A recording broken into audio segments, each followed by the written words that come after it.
Bonjour à toutes et à tous. Alors, on va continuer avec l'exercice numéro 2. On avait déjà traité ou analysé les charges directes. Alors maintenant, il nous reste l'analyse sur charge indirecte. Alors, pour pouvoir analyser déjà l'écart sur charge indirecte, il est égal au coût réel de la section moins le coût préétabli de la section. Alors, cet écart, on a dit, il peut être soit positif, soit négatif, soit un écart défavorable, soit un écart favorable. Alors maintenant, pour expliquer l'origine de l'écart, ou bien d'où vient l'écart et quelles sont les raisons qui expliquent l'écart sur charge indirecte, on a dit que pour chaque section, il faut faire des prévisions, hein, et des prévisions sur plusieurs scénarios. Alors, le premier scénario qu'on va élaborer, c'est le scénario dans lequel le niveau d'activité, il atteint le niveau d'activité normal, c'est-à-dire optimal. Je rappelle qu'un niveau d'activité normal, c'est le niveau qui correspond, c'est le niveau d'activité qui correspond à une utilisation optimale et un fonctionnement optimal du cycle d'exploitation. C'est-à-dire qu'il n'y a eu aucune perturbation qui a perturbé notre cycle d'exploitation et qui nous permet d'atteindre un niveau d'activité souhaitable qu'on appelle le niveau d'activité normal. Alors, le niveau d'activité normal, il nous permet de calculer ce qu'on appelle un budget standard. Alors, c'est ce qu'on a fait ici, dans la première colonne. Donc là, on va faire uniquement pour, je rappelle en fait que ce qu'on va faire, c'est une démarche qu'on élabore pour une seule section. C'est-à-dire si on a 2 ou 3 sections, on doit faire le même travail pour toutes les sections. Alors maintenant, je vais commencer par le premier budget qu'on élabore. Alors, c'est ce qu'on appelle d'ailleurs le budget standard. Un budget standard, c'est un budget qui est élaboré une seule fois pour toutes, durant toute l'année. Parce qu'il constitue une référence, étant donné qu'il a été élaboré en tenant compte du niveau d'activité normal. Alors, je rappelle que le niveau d'activité, il est mesuré par le nombre d'unités d'œuvre qu'on consomme au niveau de la section. Alors maintenant, si je me réfère en fait au texte, c'est-à-dire les données, nous avons au niveau de la section 1, l'atelier 1, pardon, l'unité d'œuvre qui mesure les charges de l'atelier 1, c'est le nombre d'heures machine. Alors, au niveau de ça, on n'a pas donné directement, je dirais, le niveau d'activité normal. Tout ce qu'on nous a donné, c'est le volume horaire prévu pour un niveau d'activité, pour la production de 100 articles, tout simplement. Alors, il faudrait qu'on calcule le niveau d'activité normal, parce que ça n'a pas été donné clairement dans le texte. Ce qu'on nous a donné clairement dans le texte, c'était le niveau de production normal. Alors, il y a une nette différence, et d'ailleurs, je vous ai rappelé dans la première vidéo, la différence entre un niveau de production et un niveau d'activité. Le niveau de production, il est mesuré à travers le nombre d'articles, le nombre de produits qu'on fabrique. Alors que le niveau d'activité, il est mesuré par le nombre d'unités d'œuvre qu'on consomme au niveau de la section. Alors ici, justement, pour pouvoir calculer le nombre d'unités d'œuvre, enfin le niveau d'activité normal, qu'est-ce qu'on fait? Alors on a déjà au niveau au-dessous, au-dessus du petit 2 du grand B, vous avez l'atelier 1, on prévoit 9 heures. Alors ces 9 heures-là ont été prévues pour une production de 100 articles. Si on veut définir ou déterminer le niveau d'activité normale, qu'est-ce qu'on fait?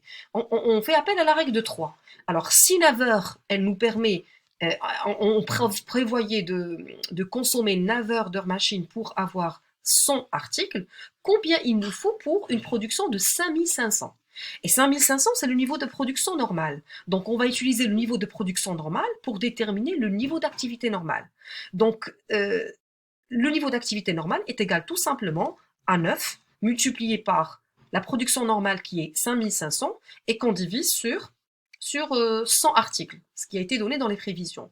Alors, chose qui va nous permettre d'avoir un niveau d'activité normale de 495 heures.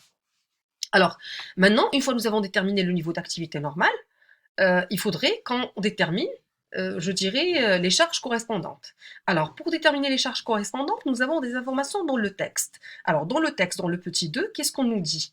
Alors, on nous dit que pour l'atelier 1, on a prévu un niveau de charge global de 51 975.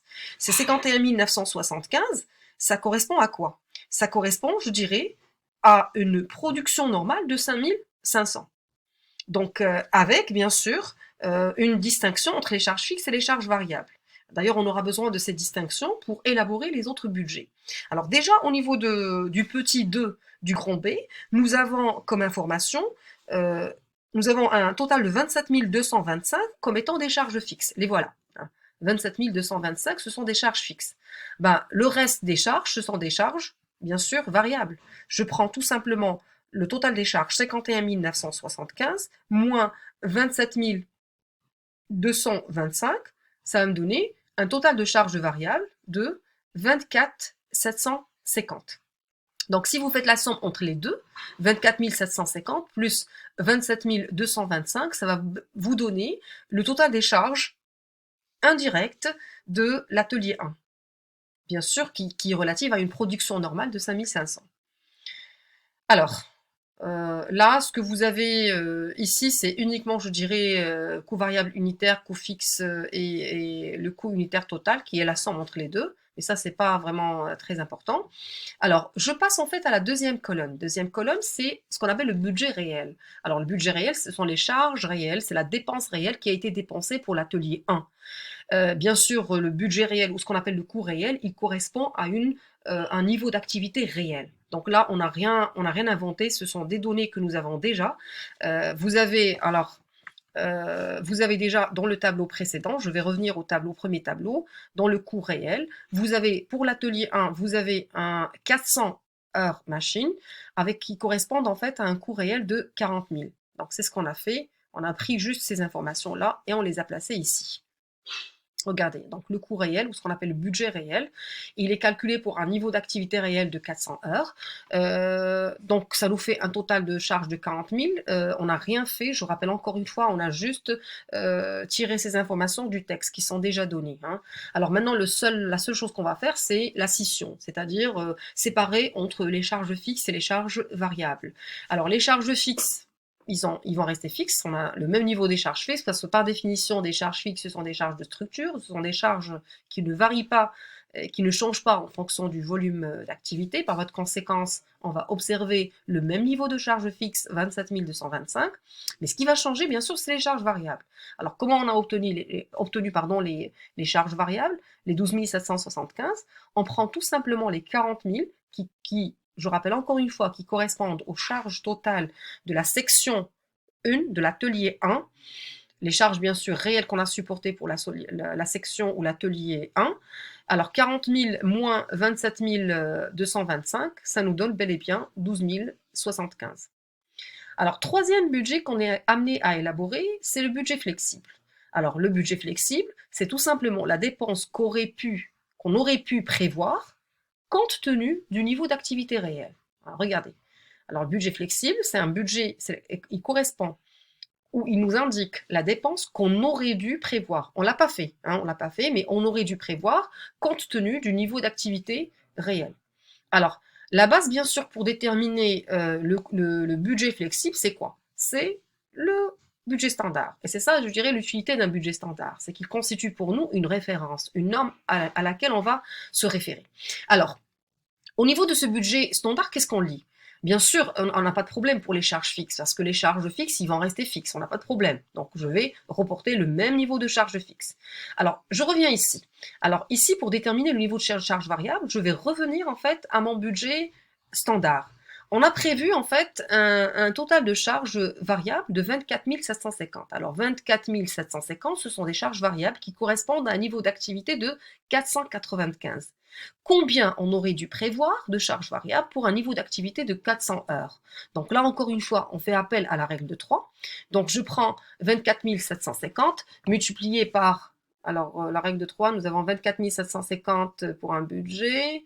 Alors oui, 24 750, on va la multiplier par 400 et on va diviser sur 495. Ça va nous donner un total de charges variables de 20 000. Alors 20 000 plus 27 225, ça va nous donner bel et bien 47 225. Troisième colonne, c'est une colonne qui va être dédiée au budget de l'imputation rationnelle. Alors, budget de l'imputation rationnelle, c'est un budget qui nous permet, là encore une fois, de savoir ou de déterminer le budget qu'on aurait dû prévoir en neutralisant l'impact des frais fixes. Parce qu'on sait très très bien que l'existence des charges fixes dans un coût, ils impactent les coûts. Parce que plus la quantité produite elle est importante, plus le coût par unité il baisse. Ceci est expliqué par ce qu'on appelle les économies d'échelle. Hein. C'est l'étalement des frais fixes sur une quantité plus importante qui fait baisser les coûts unitaires. Alors maintenant, pour neutraliser cet impact des frais fixes, qu'est-ce qu'on fait? On a recours à la méthode de l'imputation rationnelle. La méthode de l'imputation rationnelle, elle nous permet de, au lieu de prendre la totalité des charges fixes qu'on a supportées, on ne prend que les charges fixes qui ont été réellement consommées durant l'exercice compte tenu du niveau d'activité réel. Alors ici, là encore une fois, alors je vais prendre le même niveau de, pour déterminer le budget de l'imputation rationnelle, on prend le même niveau de charges variables que le budget flexible, donc les charges variables, ils vont être de 20 000, et je vais imputer rationnellement les charges fixes. Alors les charges fixes imputées rationnellement, c'est tout simplement les charges fixes qu'on a l'habitude de supporter, les 27 225, qu'on va multiplier par le coefficient d'imputation rationnelle. Le coefficient d'imputation rationnelle, ça, je pense que vous le savez très bien, vous l'avez déjà étudié en comptabilité analytique, c'est le niveau d'activité réel divisé sur le niveau d'activité normale.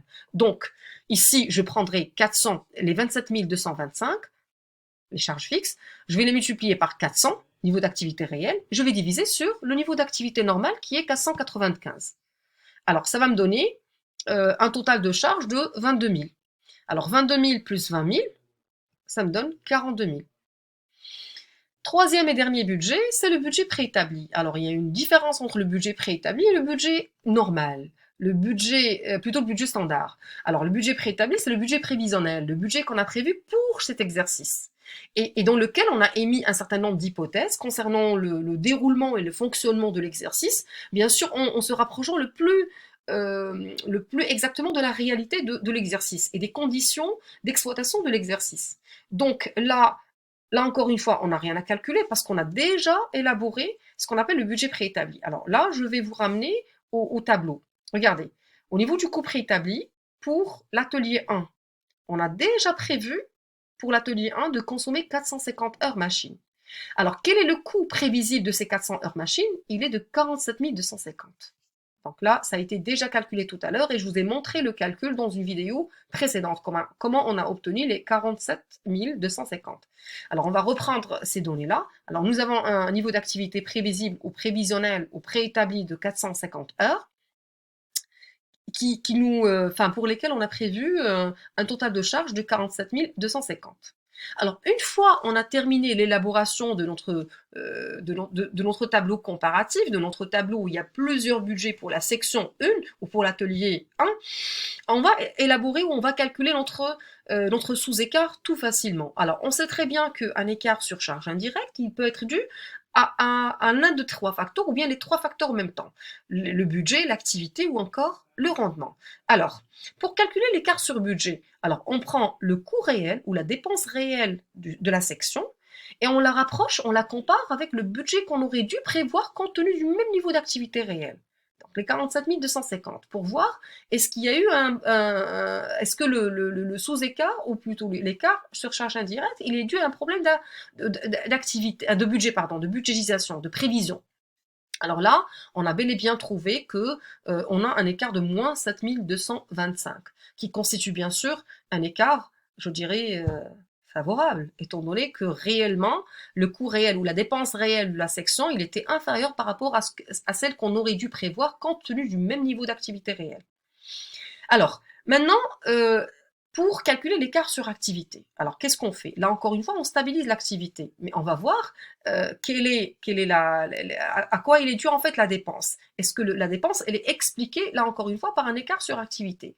Je compare donc la dépense que j'aurais pu prévoir compte tenu du niveau d'activité réel avec la dépense, là encore une fois, que j'aurais dû prévoir en tenant compte du niveau d'activité réel, mais en ne prenant en considération que la quote-part des charges fixes qui a été réellement consommée durant l'exercice.